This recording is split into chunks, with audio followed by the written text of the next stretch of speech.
8th day of massive demonstrations in the Bangladeshi capital, Dhaka. Joining us now via Skype from Dhaka is Shahidul Alam. He is a photographer and social activist. Mr. Alam was arrested immediately after an interview with the Jazeera TV station. What's happening in Bangladesh is so much more than a debate over road safety.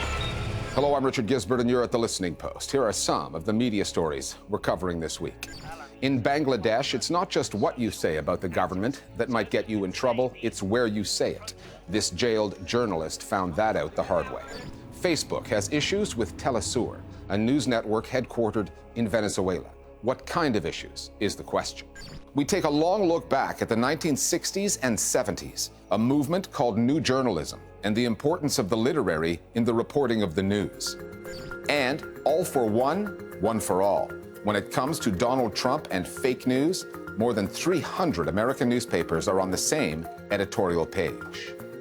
Traffic accidents are usually the stuff of local newscasts. They seldom result in international headlines, but that's what's happened in Bangladesh, where 2 road fatalities triggered weeks of protests and then landed a renowned photojournalist in prison. Shahidul Alam has been arrested, charged for making false and provocative comments in an interview on this channel, Al Jazeera. He criticized the alleged excessive use of force on demonstrators who were demanding road safety, and he questioned the legitimacy of Prime Minister Sheikh Hasina's government. There's a general election coming up later this year, and the government has grown increasingly intolerant of critical voices, especially those on the media space it finds most difficult to control, the internet. The authorities rely on a vaguely worded law, the Information and Communications Technology Act, which can land anyone publishing fake and obscene material online behind bars. And the effect on journalism in Bangladesh has been chilling. Our starting point this week is Dhaka.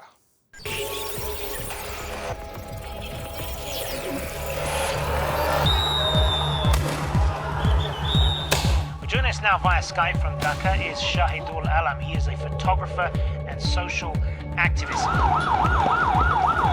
I think the government has miscalculated. It certainly felt that fear was enough, repression would have been enough, but I think you cannot tame an entire nation in this manner. As a photojournalist, Shahidul Alam usually works with images, not words. And when it comes to Bangladeshi politics these days, journalists must choose their words very carefully. In terms of why this was seen as a threat, he was critical of the government. The gagging of the media, the extrajudicial killings, the disappearances, bribery at all levels, corruption in education. It's a never-ending list. He was critical of the political system too, beyond simply the government. This happened live on an international television channel, which means that the government's narrative that they put out every time protests occur suddenly could be challenged. I can't imagine any other person really who would have been quite so articulate and quite so straightforward in his analysis of the Bangladesh political situation. It's an unelected government, so they do not really have a mandate to rule, but they've been clinging on by brute force. It was a perfectly cogent, legitimate critique of the Bangladesh political situation. And I think that the Bangladesh authorities really just could not stand the idea of an articulate Bangladeshi speaking from Bangladesh to the international community about the political situation in Bangladesh in such stark terms. The protests that set this story into motion over the recurring issue of road safety in Bangladesh and the deaths of 2 students in particular quickly morphed into something larger, more political. And with an election coming up later this year, it's a sensitive time there. Students came out to protest. Now, this was a non-partisan thing. It was students saying that demanding safe streets. And it did begin to kind of build support in Bangladesh. The Bangladesh authorities initially were quite sympathetic to this. They even promised to enact a new law. But when they began to feel that there might be political opposition also joining into this, or other dissidents or other critics, the crackdown was enormous. And that, the fact that children were beating on the streets, really sparked the outrage in Bangladesh. There are certain interested quarters who tried to politicize this whole movement, and there are certain 3 or 4 clashes in certain quarters of Dhaka, clashes with the law enforcing agency, and certain hoodlums. So that is a stray incidence which is not acceptable, but this is not a crackdown on the children's movement. The government's approach is to control the narrative as well as the situation. Situation they control with violence. Narrative they control by silencing any form of dissent, so that the only message you are getting is what the government is saying. সন্ত্রাসী গ্রুপগুলো যে আছে এরা কিন্তু যুক্ত হয়ে এটাকে ভিন্ন খাতে নেওয়ার চেষ্টা করছে। They flood the airwaves with that, both through mainstream and social media. And I'm being extremely kind to the government by saying what they say is being economic with the truth. They have been lying outright. Bangladesh right now is in the news for all the right reasons. The Bangladesh government has taken in nearly 1 million Rohingya refugees. The Prime Minister has been recognized quite rightly for this effort. They do not want the international community to know about the other bad things that this government is doing. And therefore, when Shahidul Alam raised those concerns, they clearly felt that this was undermining their image internationally. When he goes to trial, Shahidul Alam is likely to be charged under the Information, Communications and Technology Act, a law passed long ago in 2006. Sheikh Hasina's government took power in 2009 and amended the law 4 years later.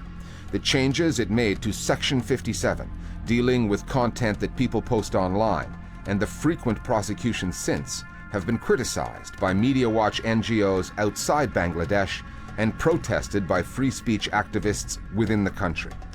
Online content there is undeniably an issue. Some of it, dealing with politics and religion, is nasty and dangerous. Violence has resulted, people have been killed. However, Section 57 is so vaguely worded, it allows the authorities to prosecute the government's critics easily and selectively.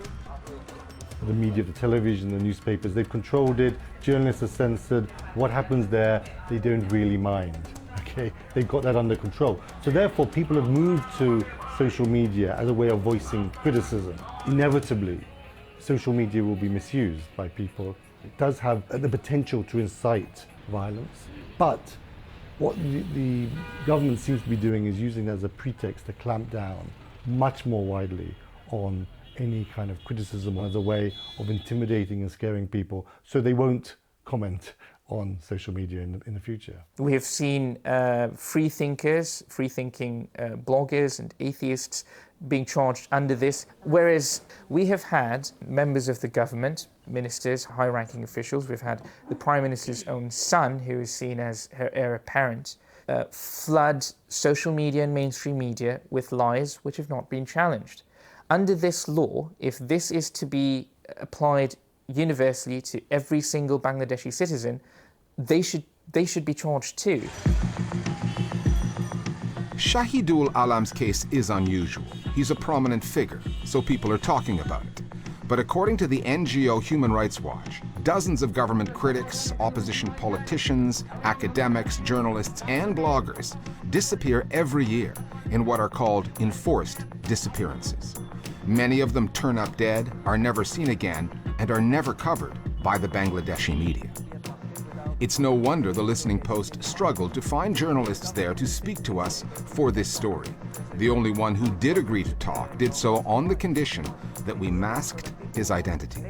We are living under a regime which goes by the name of a democracy, but really is not. The oppression of opposition voices comes in different forms. If someone threatens the government, they are indicted and go to jail. But in a lot of cases, people will be abducted without any legal cases being filed.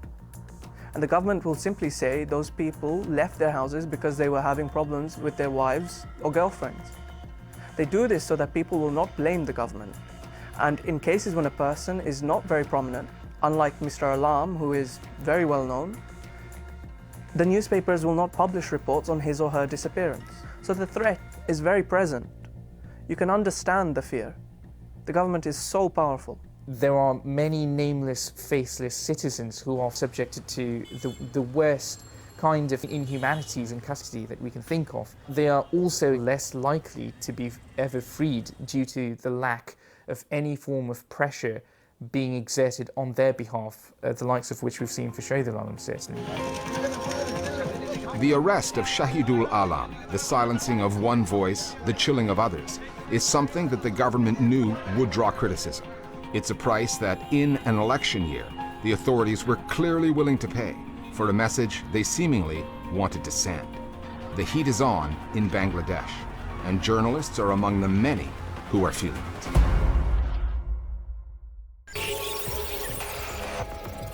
We're discussing other media stories that are on our radar this week with one of our producers, Tarek Nafa.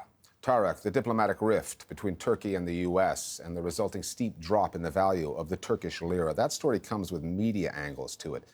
What are they exactly? Well, Richard, Turkey's President Recep Tayyip Erdogan is taking issue with the news coverage, suggesting elements in the media, including social media, have made a bad situation worse. The Financial Crime Investigation Board, the Public Prosecutor, and the Interior Ministry have all launched investigations into what they're calling erroneous and fabricated news and statements aimed at weakening the Turkish economy.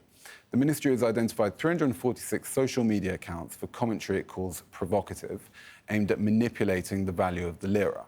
They're being threatened with legal action. And the authorities there have drawn a line, as they often do, between the coverage of this news story and the failed coup which took place just over 2 years ago, in July of 2016. They have. According to the Anadolu News Agency, which is state-run, the prosecutor's office in Istanbul has linked some of the news reports in question to forces behind the July 15th coup attempt. And this has become kind of standard operating procedure for the Turkish authorities. Journalists, academics, all kinds of people critical of the Erdogan government tend to be linked to the coup plotters, regardless of how tenuous the connections often seem to be. Okay, changing tack now. Hardly a day goes by without some kind of story involving Facebook and the news industry. This one affects Telesur, a broadcaster based in Venezuela. What happened there and why? So on Monday, Facebook took down the English language page of Telesur, which is a left-leaning news channel based in Caracas, funded mostly by the government there, as well as a few other Latin American states. The initial explanation given was the standard one, that Telesur had violated Facebook's terms and conditions.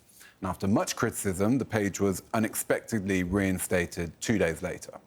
Telesur says it was told by Facebook that there had been a technical problem. However, a different explanation was given to RT, the Russian broadcaster. It quoted Facebook as saying there had been suspicious activity on Telesur's page. So that's 3 different reasons. And Telesur says it's the second time this year that this has happened. It really is difficult to figure out Facebook's thinking on these things. In the U.S., for instance, Alex Jones and his platform, InfoWars, which traffics in right-wing conspiracy theories, has been taken down by Facebook, but it was on the site for years. So why all of this intervention, and why now? So Facebook has come under a lot of criticism since the 2016 U.S. elections for allowing fake news. Now people are saying it's going overboard trying to fix the problem. And there are questions about the kinds of people Mark Zuckerberg and co. are turning to for help on this. A few months back, Facebook announced a partnership with the Atlantic Council to identify false stories. Critics say that the Washington-based think tank is militarist, peddles a pro-NATO narrative, and might suggest culling opinions that run counter to the mainstream. So, is the Atlantic Council behind some of this? It's tough to say. But Facebook moderators have certainly been busy. They took down 32 pages on the last day of July alone. Okay, thanks, Tarek.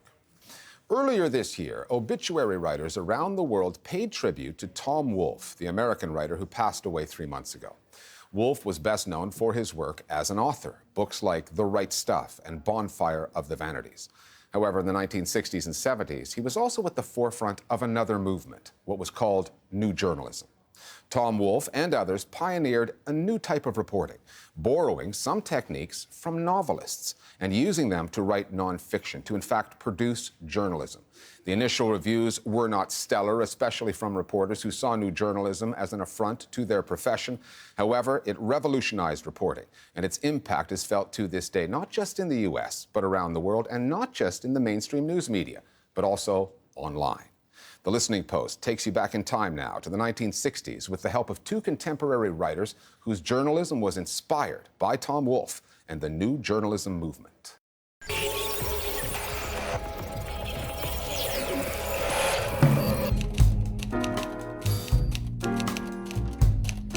I have no idea who coined the term the new journalism. or even when it was coined. At the time, the mid-60s, one was aware only that all of a sudden there was some sort of artistic excitement in journalism, and that was a new thing in itself. It actually started in Esquire magazine, which was the leading men's magazine of the 50s, and they were declining in circulation because they were getting competition from Playboy and these other men's magazines. So they decided that they would have flashy writing. It was commercial in its initial establishment. It was to try to write about things differently than other people had written about them, but also to write about topics that people had not written about. The new journalism was a style of reported nonfiction. They focused on characterization, scene building, narrative, and it was a journalism that aspired toward greater artistry than journalism had before. Tom Wolfe was working for the Herald Tribune, and he had reported a story about custom-made cars in California, and he ended up pitching the story instead to Esquire magazine. I was sent up there to cover the hot rod and custom car show by the New York Herald Tribune. And I brought back exactly the kind of story the somnambulistic totem newspapers in America would have come up with. A totem newspaper is the kind people don't really buy to read, but just to have, physically, because they know it supports their own outlook on life.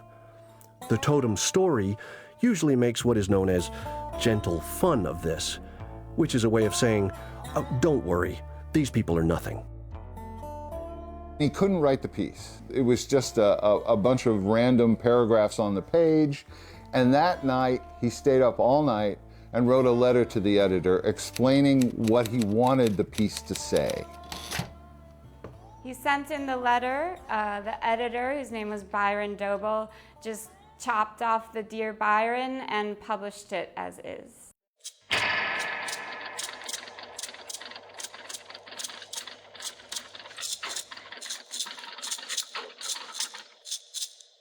In orthodox newspaper reporting, the voice of the reporter had to sound very authoritative.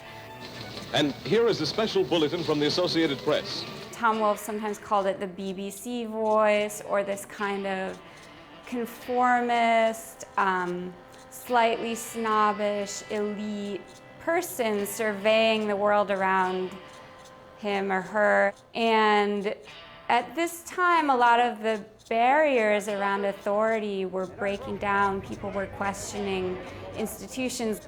They were playing with new cultural ideas, and this stuffy tone was no longer appropriate. It took a subject that was very pop, that was not an elite subject, that maybe even was something that standard journalism would have made fun of or would have looked down upon, and said that it had a serious political and social meaning. This sounds so stupid now. I mean, we all do this, right? But at the time, nobody did it. It was something novelists did. And that was the way the new journalism made journalism fresh again. One of those many times when journalism had remade itself. And yet, in the early 1960s, a curious new notion, just hot enough to inflame the ego, had begun to intrude into the tiny confines of the feature stratosphere. This discovery, modest at first, humble in fact, deferential you might say, was that it just might be possible to write journalism that would read like a novel. You had writers like Joan Didion, whose great project was puncturing the golden dream of California that had existed in the 1950s as this paradise in the West where you could go and have a perfect life. What she did with her writing was injected a Gothic sensibility. Underneath that perfect golden dream, you had violence, you had racism, you had a kind of fanaticism, cultishness that was brewing, and she detected that.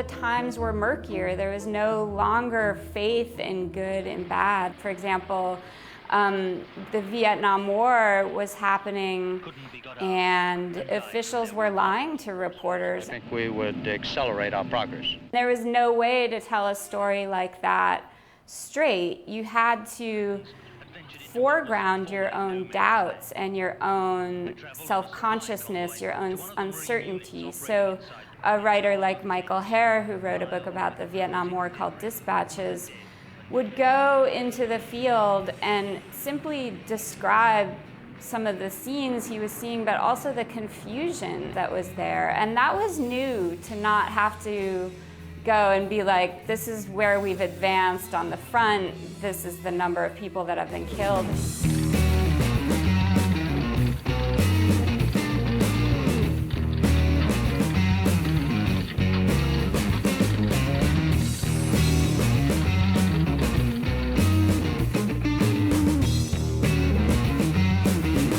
Old line journalists never liked it. You know, it wasn't reliable. It was getting above its place, right? To do this. That's what a novelist did, you know? You're a novelist, you know, suffer in your garret, starve, and write your goddamn novel. But, you know, don't put it in the newspaper. Most good journalists who hope to get inside someone else's world and stay there a while come on very softly and do not bombard their subjects with questions. If a reporter stays with a person or group long enough, they, the reporter and the subject, will develop a personal relationship of some sort, even if it is hostility. More often, it will be friendship of some sort. Hunter S. Thompson spent months with the Hells Angels writing about them, just living with them and writing about them. And the kind of journalism that we have now that's a little bit more restricted by money, by time, by the pace at which things are published on the internet doesn't necessarily lend itself to that kind of immersion.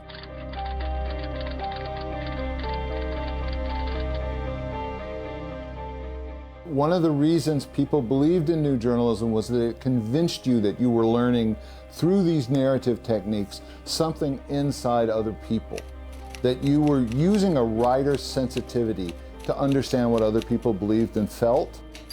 To really understand people, you have to go out into the world. You have to go away from cosmopolitan centers into smaller communities, into rural communities, into people who might not be the same class or race or, you know, nationality as you, and try to understand their motivations and their reality.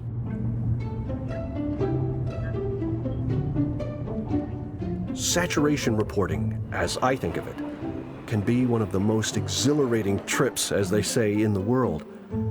Often you feel as if you've put your whole central nervous system on red alert and turned it into a receiving set with your head panning the molten tableau like a radar dish, with you saying, "Come in, world, since you want all of it." And finally, this past week saw one of the biggest collaborations in the history of the American news media. More than 300 newspapers, all publishing editorials with the same message for President Donald Trump: back off. Trump calls journalists the enemy of the people, and his rhetoric seems to be working with Republicans, more than 40% of whom, according to one poll, think that the president should have the power to shut down news outlets for bad behavior. What do you call it when papers as big as the New York Times and as small as the Monitor News in Swift County, Minnesota, all send the White House the same message? According to Trump, that's collusion. And so is this. We leave you now with some of the editorials published across the U.S. this past week, and we'll see you next time here at The Listening Post.